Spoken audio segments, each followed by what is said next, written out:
प्रेक्षकांनो, खरं पाहिलं तर असं म्हणू नये, पण बापूसाहेब म्हणजे खरंच कुत्र्याचं शेपूट आहे हो. अजूनही वाकडं ते वाकडंच. आता या सरपंचाने गुन्हा कबूल केलाय गावकऱ्यांसमोर की मी काही केलं नाही, पण बापूसाहेबांनी मला सरपंचाचं आमिष दाखवलं म्हणून मी फसवलं या पिंकीताईंना. आता बापूसाहेबांना काहीच वाटत नाहीये प्रेक्षकांनो. गावकरी त्यांच्या अंगावर धावून आलेत. पोलीस त्यांना मागे सारत असतात आणि आता इकडे हा भाल्या पिंकीला म्हणतो, वहिनी तुम्ही परत आलात. दादा वहिनी तुमचं प्रेम जिंकलंच.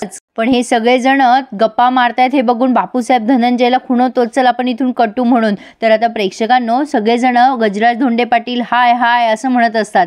आता भाल्या यांच्याशी बोलत असतो. पिंकी म्हणत असते, चिंपांजी भाऊजी शेवटी तुम्ही वहिनीच्या मदतीला आलाच. भाल्या म्हणतो, पुन्हा म्हणा ना वहिनी, असं प्रेम मी पहिल्यांदा पाहिलं. पण पिंकी पुन्हा म्हणते, चिंपांजी भाऊजी खरंच नेहमीप्रमाणे तुम्ही आलातच. भाल्या म्हणतो, विषय का वहिनी. आता हे सगळेजण एकमेकांना असे जवळ घेत. युवराजचं लक्ष बापूसाहेबांकडे जातं आणि तो सगळ्यांना म्हणतो, तुमचा खरा गुन्हेगार तुम्ही आमच्या बायकोला समजत होतात ना, तो बघा तुमचा खरा गुन्हेगार कसा पळून चाललाय. आणि आता सगळेच्या सगळे गावकरी सगळेच्या सगळे बापूसाहेबांच्या गाडीवरती धाड घालतात आणि बापूसाहेबांना मारायचा प्रयत्न करत असतात. पण पिंकी त्या पोलिसांच्या गाडीवर चढते आणि सगळ्यांना म्हणते, थांबा, कोणी पण त्यांना त्रास द्यायचा प्रयत्न करायचा नाहीये, कायदा हातात घ्यायचा नाहीये. या माणसाने एवढ्या लोकांचे बळी घेतले म्हणून आपण जर त्यांचा बळी घेतला ना तर त्यांच्यात आणि आपल्यात काहीच फरक राहिला नाही. बापूसाहेब नुसते गाडीतून मजा बघतात. मग गाडीच्या बाहेर येतात ते पोलीस लोक येतात आणि यांना अटक करतायत पिंकीला मारण्यासाठी आणि मेडिकल कॅम्पमध्ये घोटाळा करण्यासाठी. तर आता सुशीलाबाई धावतच जातात, साहेब साहेब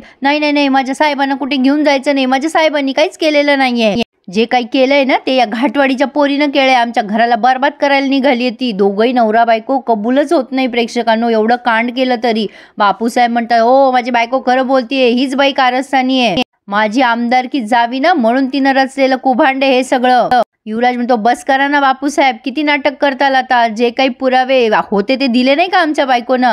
आता हा डॉल्बी म्हणतो, अरे दादा तुला माहित नाही यांनी काय काय कांड केलेत अजून. युवराज म्हणतो, आणखीन काय केलंय यांनी. आता पिंकी डॉल्ब्याला खुणवते, डॉल्बी भाऊजी. म्हणजे डॉल्बी रूपा खून प्रकरणातलं पण सगळं सांगणार असतो, पण पिंकी त्याला खुणवते आणि युवराज तिच्याकडे बघायला लागतो. म्हणजे डॉल्बीला अजून काही माहिती आहे, पण आता शेवटी डॉल्बी काहीच बोलत नाही पिंकीमुळे आणि म्हणतो, मला लाज वाटते यांना बाप म्हणून घ्यायची. पण बापूसाहेब बघा कसे बोलतात, काय रे तुमच्या डोळ्यावर काय झापडं बसवले का, या पोरीनं धुळफेक केली तुमच्या डोळ्यावर. स्वतःच्या आई बापापेक्षा तुम्हाला ती पोरगी महत्वाची वाटते का रे. अरे तुमच्या जागी दुसरी पोरं असते ना तर बापाच्या केसाला पण धक्का नसता लागू दिला त्यांनी. छबी मात्र याचं सडेतोड उत्तर देते, बाप अहो कुठल्या हक्काने स्वतःला बाप म्हणून घेताय हो तुम्ही. खरंच आहात का हो तुम्ही आमचे बाप. अजूनही तुम्हाला असं वाटतंय का की आम्ही तुमच्यावर प्रेम करावं, तुम्हाला बाप समजावं का, कशासाठी. अहो आम्हाला सगळ्यांना किती अभिमान होता तुमचा, माहितीये तुम्हाला. काय करून ठेवलंय तुम्ही हे सगळं बापूसाहेब. एखाद्या सैतानालाही लाजवेल ना इतकं घाणेरडं कृत्य केलंय तुम्ही. ज्या लोकांनी तुम्हाला निवडून दिलं, तुमच्यावर भरभरून प्रेम केलं, त्यांच्याच पाठीत खंजीर खुपसलत तुम्ही. त्यांच्या पोरांचे आयाबायांचे जीव घेतलेत तुम्ही. अहो बळी घेतलेत तुम्ही. बळी कुठला बाप असा करतो. एकदाही तुमच्या मनात विचार नाही आला का हो की आपली पोरगी गर्भवती आहे, आपल्या मुलीच्या पोटात एवढ्या वर्षांनी गर्भ वाढतोय. अहो तुमचं स्वतःचं नातवंड हो, त्याचा सुद्धा बळी घेतलात तुम्ही बापूसाहेब. छबी हे सांगताना खूप रडत असते प्रेक्षकांनो.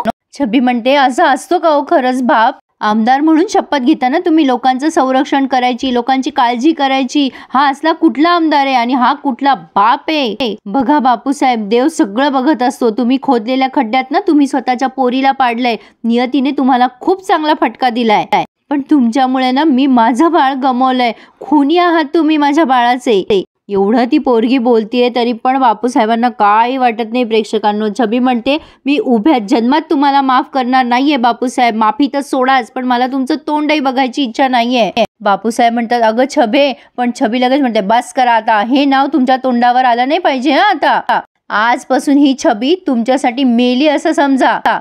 पण आता बापूसाहेब नुसतं कसं तरी तोंड करताय आणि मग त्या बापूसाहेबांना ते पोलीस म्हणतात, चला आता गाडीमध्ये चला. पण आता पिंकीला ना हे बोलायची काही गरज नव्हती बरं का प्रेक्षकांनो. पिंकी लगेच म्हणते, पिये दाजींना नेऊ नका, त्यांची काही चूक नाहीये, त्यांनी बापूसाहेबांच्या धमकीला घाबरून हे सगळं कृत्य केलंय. पिंकीला खरंच असं वाटतं की धनंजय इतका इनोसंट आहे, त्यांना तुम्ही सोडून द्या. पण आता लगेच छबी म्हणते, अगं तू काय बोलतीस, कळतंय का तुला. पिंकी म्हणते, शांत व्हा छबीताई तुम्ही, मी खरं तेच बोलतीये तुम्हाला. आता हे पोलीस म्हणतात, पण आम्हाला चौकशीसाठी त्यांना न्यावंच लागेल. शेवटी ते सामील होतेच या सगळ्यामध्ये. पण धनंजय लगेच सरड्यासारखा रंग बदलतो. सरपंच बाई माफी मागते मी, पण या बापूसाहेबांमुळेच मी सगळं केलं आणि छबी तुला सुद्धा मी गमावून बसणार होतो ग. माफी करा सरपंच बाई, माझं चुकलं. सुशीलाबाई तर बघतच राहतात या धनंजयकडे. आता लगेच तो छबीकडे जातो धनंजय आणि म्हणतो, अगं मी माफी मागतो छबी तुझी, खरंच माझं चुकलं ग. अगं मला तुला नव्हतं ग गमवायचं, पण मला ह्या माणसाने फसवलंय ग. या माणसाने माझं आयुष्य बर्बाद केलंय. छबी म्हणते, इन्स्पेक्टर साहेब या माणसाला लवकर घेऊन जा, मला याचं तोंड पण बघायचं नाहीये मला. पण प्रेक्षकांनो बघा ना, सुशीलाबाईंचं प्रेम म्हणजे किती आहे, अगदी आंधळं. आधीच जर या बाईने स्वतःच्या नवऱ्याला वाईट मार्गापासून वाचवलं असतं तर हा दिवस आला असता का? हीच फूस लावत होती, म्हणून या नवऱ्याची हिंमत वाढत गेली. त्यामुळे घरातल्या बायका चांगल्या असल्या ना तरच घर नीट राहतं. प्रेक्षकांनो सुशीलाबाई आहेत चांगल्या, पण वाईट संगतीला लागून आणि वाईट विचार करून त्यांनी बापूसाहेबांची आज ही गत केली आणि बापूसाहेब सुद्धा स्वतः कारणीभूत आहेतच याला. आता ते जेलमध्ये गेल्यावरही माज दाखवत असतात, हे मी आमदार आहे, माझ्याशी अशा पद्धतीने बोलू नकोस. आता तिथे जेलमध्ये 2 कैदी असतात, ते हसत असतात बापूसाहेबाला, कसला आला रे हा आमदार, बघ हा तर आपल्यासारखा साधारण कैदी आहे. पण बापूसाहेब त्यांच्यावरही डाफरतात, बोलायचं नाही काय, मला आमदार आहे मी, गजराज धोंडे पाटील आहे मी. मग ते कैदी म्हणतात, आवाज चढवायचा नाही आमच्यावर, लहान लहान पोरांचे बळी घेतलेस तू, गर्भवती स्त्रियांचे बळी घेतलेस, अरे कसला माणूस रे तू. अरे हा पुरुषच नाहीये, बायकांना मारतोस काय आणि म्हणतोस काय की मी आमदार गजराज धोंडे पाटील आहे. चल हट, कसला आमदार रे तू, तुझी आमदारकी घरी ठेव घरी, आता तू आमच्यासारखा साधारण कैदी आहे. आणि ते हसत असतात मोठ्या मोठ्याने बापूसाहेबांना. बापूसाहेब आता वेड्या पिसासारखे करायला लागले. ते म्हणतात, बंद करा तुमचं तोंड. मग पिंकी तिथे जाते आणि त्यांना हिणवायला लागते, काय बापूसाहेब एन्जॉय करताय ना जेलची यात्रा. मग पिंकीला ते ओरडतात आणि म्हणतात, इथं कशाला आली आहेस तू, काय करतेस इथे.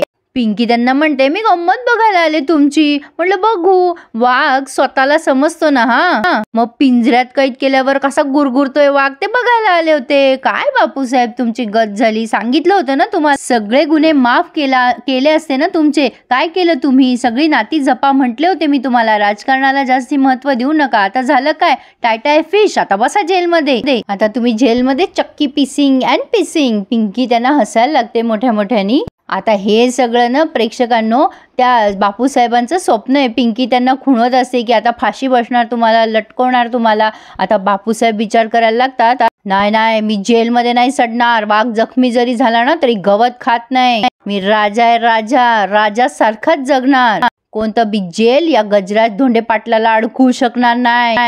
तूच येशील आणि तूच मला सोडवशील पिंकी, शब्द आहे हा माझा. ते पोलीस म्हणतात, काय झालं धोंडे पाटील, कसला विचार करतायत, चला कोणाची वाट बघताय, ज्या गाठी भेटी घ्यायच्या ना त्या तुरुंगात घ्या. आता बापूसाहेबांनी लगेच हार्ट अटॅक यायचं नाटक केलंय, लगेच करायला लागले. ते तिथल्या तिथे सगळे धावतात, काय झालं बापूसाहेब, काय झालं. सुशीलाबाई तर मोठ्या मोठ्याने ओरडायला लागतात. पिंकी जवळ जाणार असते ते युवराज म्हणतो, काय नाही नाटक आहेत त्यांचे. युवराजला पक्क माहीत झालंय बापूसाहेब काय पण करू शकतात. सगळेजण नुसती गंमत बघतात यांचे पोरं म्हणजे प्रेक्षकांनो. पण सुशीलाबाई म्हणतात, आओ यांना डॉक्टरकडे न्या, काहीतरी करा. तेवढ्यात लगेच ॲम्ब्युलन्स पण आली आहे. ॲम्ब्युलन्समध्ये यांना टाकण्यात येतंय. सुशीलाबाई म्हणत असतात, ऐका ना साहेबाच्या बरोबर घरचं माणूस नको का, असं कसं, आमचं माणूस आहे ना ते, थांबा. पण सुशीलाबाईंचं कोणी ऐकत नाहीये प्रेक्षकांनो. शेवटी कर्म असे पुढे येतात म्हणतात ना, तेच खरं आहे. आता सगळे पत्रकार सुशीलाबाईंना गरडा घालून प्रश्न विचारत असतात. सुशीलाबाई म्हणतात, हे लोक माझ्या नवऱ्याचा जीव घेतील, हे लोकांपासून धोका आहे माझ्या नवऱ्याला. आता ते दुसरे पत्रकार म्हणतात, काय चाललंय तुमच्या घरामध्ये, साहेबांनी कारस्थान केलंय, त्यामध्ये कोण कोण सामील आहे सांगा, सगळं बोला, पटापट बोला. पण आता सुशीलाबाई बावळ्या होऊन गेल्यात की मी काही सांगणार नाहीये, काही कारस्थान नाहीये. मग सत्या जातो आणि सुशीलेला सांभाळतो आणि घेऊन जातो घरी. युवराज छबीला आपुलकीने म्हणतो, हे बघा ताईसाहेब, तुम्ही वाईट नका वाटून घेऊ, आम्हाला माहिती आहे तुमचा बापूसाहेबांवर खूप जीव होता, पण त्यांच्या कर्माची फळं मिळालीत की नाही तुम्हाला. मला एका गोष्टीचा फार आनंद झालाय ताईसाहेब, तुम्ही बऱ्या झाल्या. छबी हसते आणि म्हणते, हो रे, आता आपण आधी घरी जाऊया. जिने आपल्यासाठी एवढं सोसलं, स्वतःचा चेहरा सुद्धा ती गमावून बसली रे, तिचं स्वागत नको का करायला. आता युवराज आपुलकीने पिंकीचा हात धरतोय. पिंकीचे डोळे सुद्धा भरून आले. प्रेक्षकांनो, काहीतरी पुण्य आहे बापूसाहेबांची आणि सुशीलाबाईंची, त्यांना एवढी चांगली मुलं आणि सून मिळाली. आता सगळेच गावकरी पिंकीची माफी मागतायत की आम्हाला माफ करा, आम्ही चुकलो, आम्ही तुमच्यावर संशय घेतला सरपंचबाई, खरंच आमचं खूप चुकलं, आज जे काही घडलं त्यासाठी माफ करा आम्हा सगळ्यांना. पिंकी सगळ्यांना म्हणते, नाही गावकऱ्यांनो, तुम्ही माझ्या पुढे हात नका जोडू, मला लाजवू नका, मी काहीच केलेलं नाहीये, तुमच्या सगळ्यांच्या प्रेमामुळेच मी परत आली आहे. तुम्ही मोठ्या मनानं मला स्वीकारलं, माझ्या बदललेल्या चेहऱ्यासकट स्वीकारलं. मी तुमची आभारी आहे. फक्त एक विनंती आहे माझी, आजवर जेवढं प्रेम केलं ना तुम्ही माझ्यावर, तसंच पुढे कायम राहू द्यात. सगळेच जण पिंकीच्या घोषणा द्यायला लागलेत की सरपंचबाईंचा विजय असो. म्हणतात ना प्रेक्षकांनो, अंत भला तो सब भला. सगळेच जण एकमेकांकडे समाधानाने बघतायत, पण बिचारा पिंकीचा वनवास इथेच संपेल का? नाही, आता बापूसाहेब तर गेले जेलमध्ये, पण मला तरी वाटतं प्रेक्षकांनो ते लवकरच बाहेर येतील. पिंकी त्यांना माफ करेल. नेहमी मालिकेमध्ये असंच असतं, करणारा वाटेल ते करून जातो, पण चांगला माणूस त्याला बरोबर माफ करतो. आणि खरंच हे खऱ्या आयुष्यात पण घडतं बरं का प्रेक्षकांनो, माझा अनुभव आहे. पण आता पिंकी घरी आली आहे आणि ह्या सुशीलाबाई काही तिला घरात घ्यायला तयार नाहीये. सुशीलाबाई तिला म्हणतात, खबरदार जर घरामध्ये पाऊल टाकलं, सगळं खाल्लेल्या मिठाला तरी जागायचं होतं ना. युवराज म्हणतो, गजराज धोंडे पाटलांनी केलेला गुन्हा अक्षम्य आहे, त्यांना शिक्षा झालीच पाहिजे. माईसाहेब म्हणतात, सुशीला अगं आमची लक्ष्मी घरात प्रवेश करते, औक्षणाचं ताट घेऊन ये. पण सुशीलाबाई म्हणतात, माझा मुर्दा जरी पडला ना तरी ही गोष्ट मी माझ्या आयुष्यात कधी करणार नाहीये. अरे देवा, काय बोलावं आता प्रेक्षकांनो या बाईला.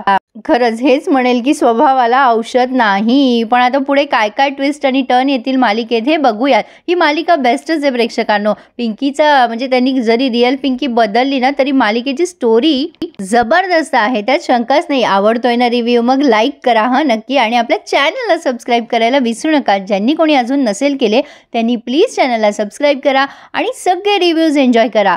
Subscribe my channel and enjoy my reviews. धन्यवाद.